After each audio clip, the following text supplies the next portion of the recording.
Good afternoon class 8। Assignment मैंने आपको दिया हुआ है, तो कुछ क्वेश्चन हैं वो कैसे सॉल्व करने में थोड़ा डिस्कस कर देता हूँ, थोड़ा सा क्लूज मैं आपको दे देता हूँ तो आप इजीली उसको सॉल्व कर पाएंगे।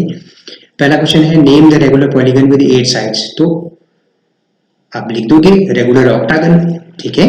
Name find the number of diagonals in the given figure given below. तो डायगोनल्स आप बता सकते हैं आराम से, है ना, कि दो नॉन कंसेक्यूटिव वर्टिसेस को मिलाने वाला डायगोनल होता है, ठीक हो गया। और साथ ही मैंने आपको एक फॉर्मूला भी दिया है ना, n इंटू एन माइनस 3/2, है ना। इस तरह से भी कर सकते हैं आप ऐसे देख लीजिए, है ना।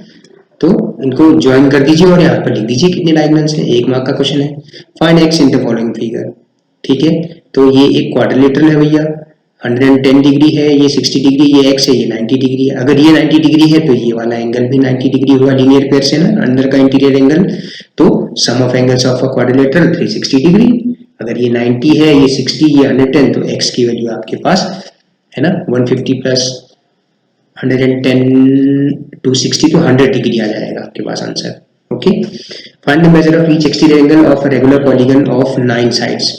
Major of each exterior angle of a regular polygon of 9 sides. तो हमें एक फॉर्मूला पता है बच्चों कि क्या, measure of each exterior angle is equal to 360 degree upon number of sides, है ना। तो 360 अपॉन 9, 360 अपॉन 9 कितना 40 डिग्री ईच एक्सटीरियर एंगल आ जाएगा, ठीक है ना। फॉर्मूला बेस्ड है ना। Name the quadrilateral whose diagonals are perpendicular bisector of each other, ठीक है। तो ऐसे 3 क्वाड्रिलेटर होते हैं बच्चों। एक काइट होता है, ठीक है। अच्छा, perpendicular bisector of each other बोला है ना। अच्छा, तो रोम्बस और स्क्वायर। तो रोम्बस और स्क्वायर, काइट नहीं हुआ क्योंकि काइट में एक डायगोनल बड़ा होता है, ठीक है। जो बड़ा डायगोनल होता है छोटे डायगोनल को 2 बराबर भागों में बांटता है, लेकिन छोटा वाला बड़े को 2 बराबर भाग में नहीं बांटता है, ठीक है। तो इसका एक आंसर है स्क्वायर एंड रोम्बस। क्वाड्रिलेटरल जिनके डायगोनल एक दूसरे के परपेंडिकुलर बाइसेक्टर हो, स्क्वायर और रोम्बस।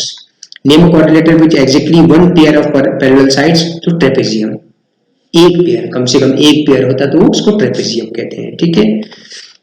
इसको तो आप कर लेंगे, क्वाड्रिलेटरल है, 3 एंगल्स पता है, चौथा एंगल एक्स आपको फाइंड करना है। Sum of angles of quadrilateral is 360 degree. 60 plus 130 plus 120 plus x is equal to 360। Solve कर लेंगे, है ना। अगला क्वेश्चन देखते हैं। Find use the figure given below to find x plus y plus z, ठीक है। तो यहाँ पर भी लीनियर पेयर है, 60 plus x is equal to 180। यहाँ पर भी लीनियर पेयर है, z plus 40 is equal to 180, okay.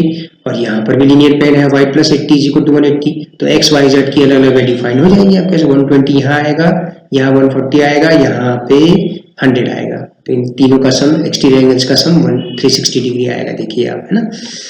Find the sum of angles in the figure given below. तो ये जो फिगर है 1 2 3 4 5 A B C D E, एक रेगुलर पेंटागन है। ये क्या है, एक रेगुलर पेंटागन है, ठीक है। मैं थोड़ा सा, अच्छा, रेगुलर पेंटागन है, ओके। तो कितने, इसमें 5 एंगल्स होंगे, 5 के 5 एंगल्स भी इक्वल होंगे। तो फॉर्मूला क्या है बच्चों, सम ऑफ एंगल्स का किसी भी पॉलीगन में n-2 इंटू 180 डिग्री है कि नहीं, n-2 इंटू 180 डिग्री है, याद आया आपको। तो सम ऑफ एंगल्स मिल जाएगा आपके पास, ठीक है ना।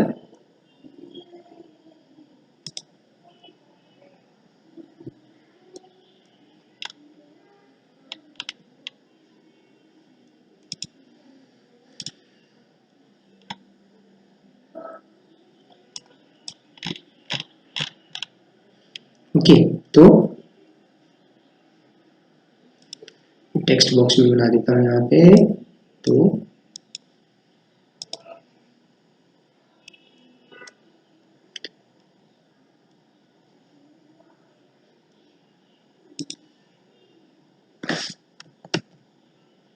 अच्छा, तो अब आ गया find the sum of angles in the following figure. इसी तरह से आप इसमें भी बता सकते हैं, 1 2 3 4 5 6 है, तो n-2 number of sides n-2 into 180 degree.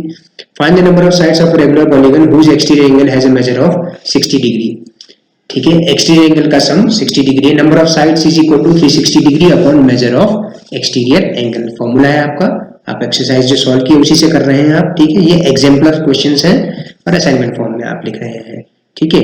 Number of sides of regular polygon जिसका प्रत्येक एक्सटीरियर एंगल 60 डिग्री है, तो फॉर्मूला क्या है, number of sides is equal to 360 degree upon measure of each exterior angle. इसी तरह से ऊपर एक क्वेश्चन था, उसमें क्या था, measure of each exterior angle निकाला था, साइड्स दी हुई थी, तो measure of each exterior angle is equal to 360 degree upon number of sides. और क्वेश्चन नंबर 12 में क्या है, क्वेश्चन नंबर 11 में क्या है, number of sides is equal to 360 degree upon measure of exterior each exterior angle at के।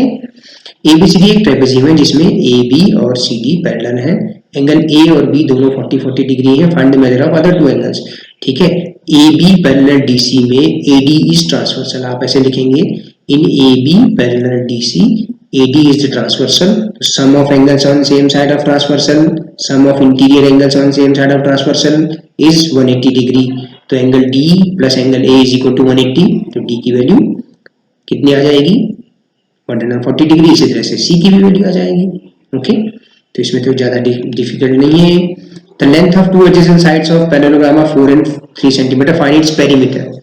ठीक है, पेरीमीटर है, मान लीजिए ये ए बी है, ये 4 सेंटीमीटर, ये बी सी 3 सेंटीमीटर है, तो जो ए बी की लेंथ है वही डी सी की लेंथ होगी, है ना, जो बी सी की लेंथ है वो ए डी की लेंथ होगी, तो 4 + 3 + 4 + 3 सम ऑफ ऑल साइड्स, है ना, कर लेंगे इसको आराम से। क्वेश्चन नंबर 13 को पेरीमीटर निकालना है, अपोजिट साइड्स इक्वल होती है पैरेललोग्राम में, अगर एक 4 है तो सामने वाली भी 4 हो जाएगी, अगर एक 3 है तो उसके सामने वाली भी 3, तो 4 + 3 + 4 + 3, है ना, तो 14 सेंटीमीटर आ जाएगा ये पेरीमीटर।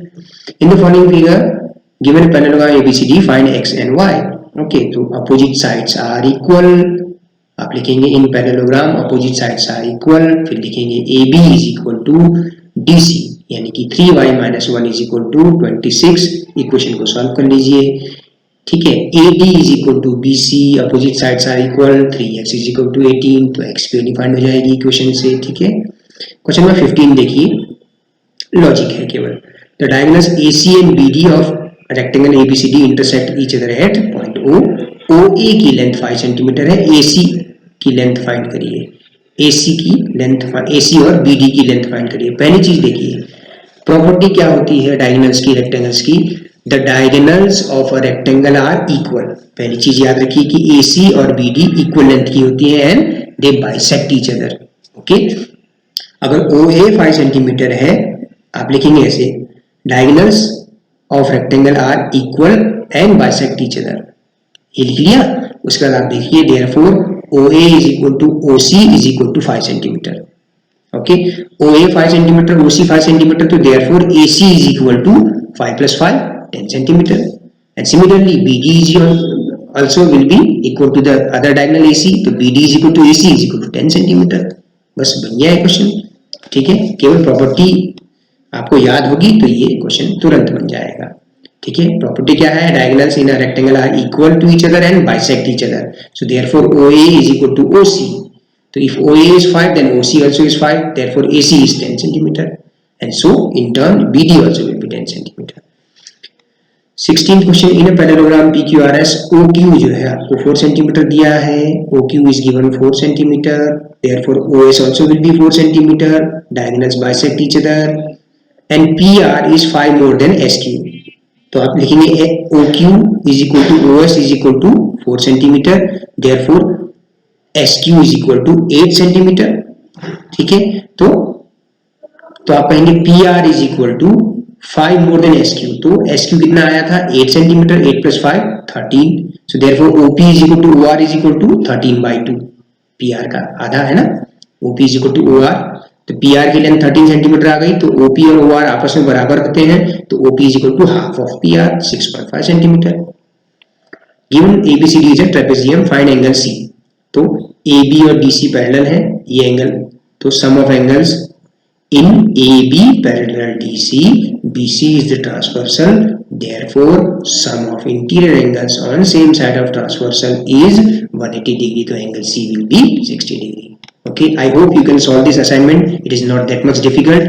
तो फर्स्ट सारे क्वेश्चंस को आप अपने नोटबुक पे लिखिए और असाइनमेंट फॉर्म में ही सॉल्व करिए, और ये जो मार्क्स लिखे हुए हैं, मार्क्स केवल आपको ये बताने के लिए हैं कि ये शॉर्ट आंसर क्वेश्चंस हैं, ये दिखाने के लिए शॉर्ट आंसर क्वेश्चंस हैं। आप नोटबुक में मार्क्स को मत लिखिए। ओके बच्चों, इस चीज का ध्यान रखिए बच्चों।